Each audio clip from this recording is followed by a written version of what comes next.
சதுர்த்தி அன்னிக்கு என்னை சேவித்தவர்கள் அனைவருக்கும் விக்னங்களை விலக்குவேன் அப்படின்னு யார் சொல்றான்னா, நீங்க சொன்ன மாதிரி முழு முதற் கடவுள்.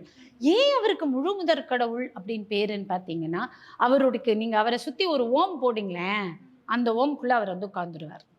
ஸோ ஓங்காரம்ங்கிற அகார உகார மகாரம்ங்கிற பிரம்ம தத்துவத்தையே தொன்னும் மூலமாக நமக்கு வெளிக்காட்டுபவர். யானைக்கு காது ரொம்ப பெருசு, முரம் போல இருக்கும்.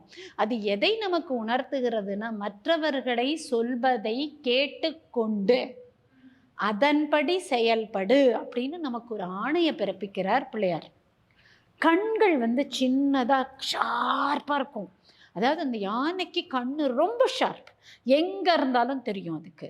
அந்த ஷார்ப் கண்களை உடைய அந்த யானை, தும்பிக்கை தான் யானைக்கு நம்பிக்கையே. நமக்கு நம்பிக்கை தும்பிக்கை. ஐங்கரன் ஆறார். இந்த தும்பிக்கையால விநாயகர் எப்படி ஆறார்னா ஐங்கரன் ஆறார். இந்த ஐந்தும் பஞ்சபூத தத்துவங்களை நமக்கு வெளிப்படுத்தி காமிக்கக்கூடிய கரங்கள்.